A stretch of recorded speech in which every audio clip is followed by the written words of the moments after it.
Good morning, good evening, whoever you are, wherever you are, whatever you might be doing. We wish to welcome you to the Silverlight Show. The silverlight shines to illuminate that which lies hidden in darkness. For those of you tuning in today, we welcome you in. Ran across a fascinating behavior this weekend, one that I didn't know even existed. Did you know our closest cousins, chimpanzees, bonobos, and apes, never ask questions? Now, to make the joke now, that's because they don't speak English, haha. But the truth is, even the ones that are very regularly trained in sign language don't ask questions. They understand questions. If Coco the gorilla was here and you signed, "Where is the ball?" Coco would be able to show you where that ball is. But if you walk out of the room, Coco will never ask you, "Where are you going?" If dinner's not on time, they won't say, "Where is dinner?" There's a concept that human beings understand, the role of questioning, the role of acquiring information, that seems to be lost on our animal brethren. Now, this is not an 18th century podcast where we're going to point at our relatives and say, "Ha ha, look at them, aren't they stupid?" No, we're not like that. We've we've evolved as a species. And why is it that questions would not be a factor? You'd think in the wild there'd be a lot of reasons for chimpanzees, bonobos, apes to be asking questions. Did you hear that? Did you find anything while you were out? But they haven't developed a real sense of ego. Now, hear me out.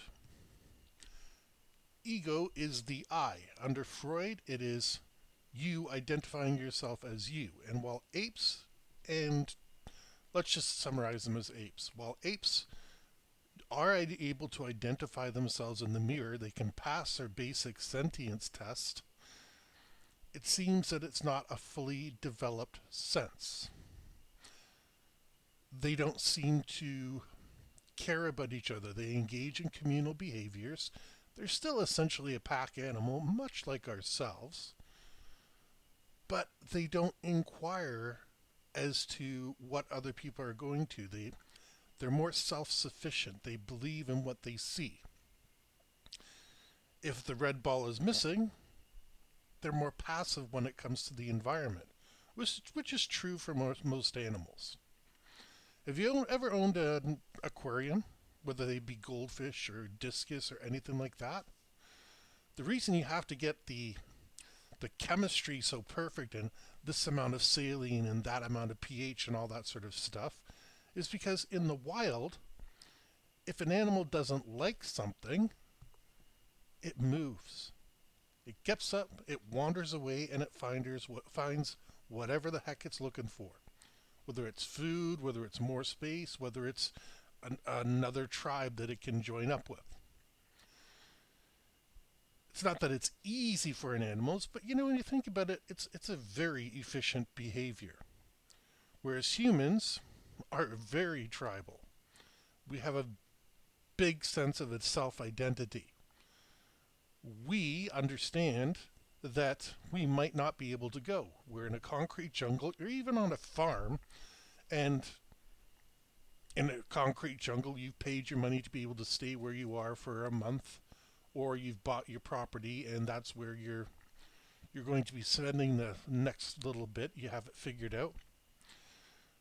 Animals don't have those same things because this week we could go to the watering hole and everything's fantastic. There's, nice fresh berries there and, everything somebody would want. Next week we take the trek down to the watering hole and there's snakes there, there's no berries, and we're like, we're not coming here, we'll go somewhere else.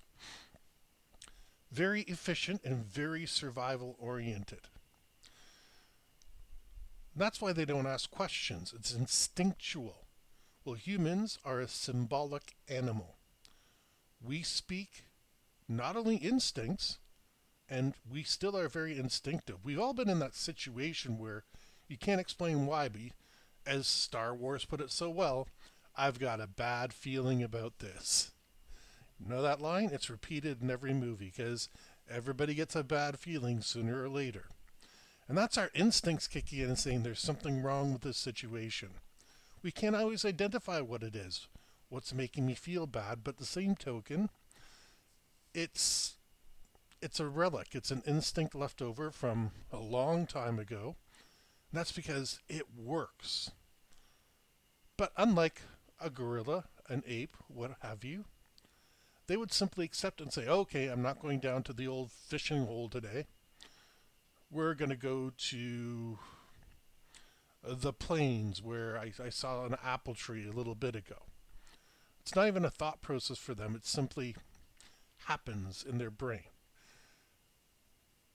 When you ask questions, you open up an entirely new field of knowledge. If I say to you, hey, why is Darla leaving?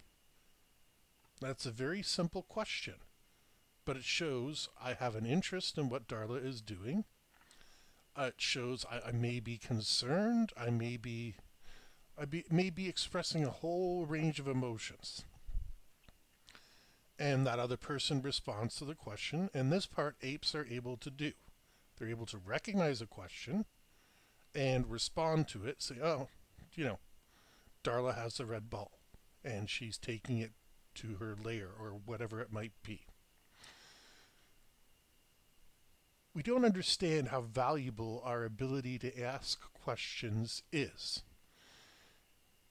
It's why apes use simple tools. Maybe better to say great apes in this context, but we're here now. We're going to use some sort of ape derivative. Asking questions allows you to really penetrate into the heart of a matter. If an ape sees another ape using a saw, just as the famous chimpanzee did in front of Richard Dawkins, the other ape may be interested, may not be. Monkeys seem to be able to pass information without saying, hey, what are you doing? There's the famous case, I believe it was in the 60s, and there was an isolated island archipelago. I can never say that word. You know what I mean? A whole bunch of islands stuck together. And one, I think they're macaque monkeys, but I could be wrong. One monkey started washing the sweet potatoes in the ocean. And the reason is, just by doing that, I got rid of the grit on the potato, and you get a little bit of salt in there. Hey, all animals like salt. Not just humans like fat and sugar and salt. It's pretty much universal. We all love those foods. And sure enough, a couple of the other younger apes saw what this one macaque monkey, I believe, I stand to be corrected, and they started copying it. And then the whole tribe of that particular monkey started copying that behavior because it tastes good.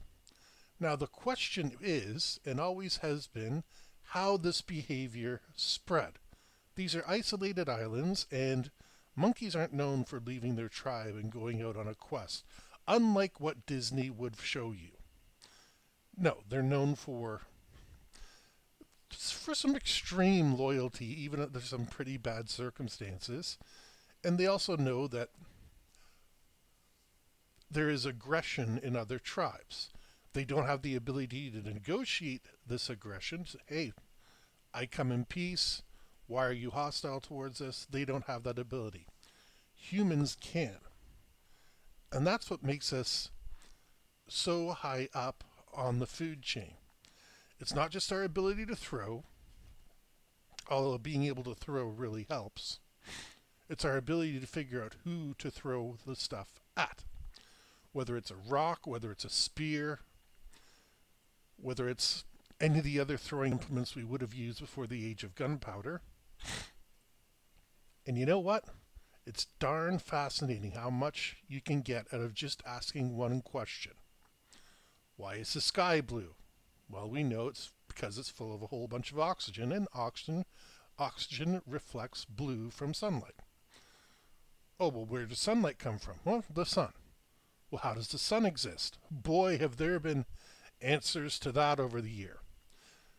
And, well, if the sun is just another star, how many stars are there? How did they all come to be? Just a simple question leads to all literally unlocking the universe. Somebody makes a piece of art. Well, how did you do that? And while they might not explain to you the exact brush strokes, they'll basically, oh, I had to lay down a base coat of this, and then on top of that, I had to build, the background and the trees in the distance, and then I built further on that, and made some trees, and then the foreground I built up with this. They tell you how they did it. They'll even offer instructions, but they're not going to do anything unless you ask. That, unfortunately, is the other part of asking questions, is if you don't ask them, you don't learn. Chimps and bonobos and apes and great apes that are brought into captivity and taught these behaviors may be the aberration. Because you can't teach sign language in an open environment very well. You got to have a zoo, you got to have scientific staff, you got to have a lot of investments to teach little Coco how to, say hello in sign language. That's just the way the animal kingdom is. If there's distractions, if there's other things, they're simply not going to pay attention to whatever it is you have to say or sign. Whereas humans prioritize language from an early age, and human children, do they ask questions all the time? So, let that be a lesson for you. Asking questions is natural. And anybody who's shoving down your questions or trying to push them away, unless they're insanely busy, they're not acting human. Whereas you, by asking them, are doing the most human thing you can possibly do. With that, we wish to thank you for joining us for this episode of the Silverlight Show. If you liked it, we ask you to please like the channel, subscribe if you haven't already, share some episodes because sharing is caring. Don't forget to click the bell icon so you can be notified every time that one of these episodes is uploaded, and we hope you have a fantastic day.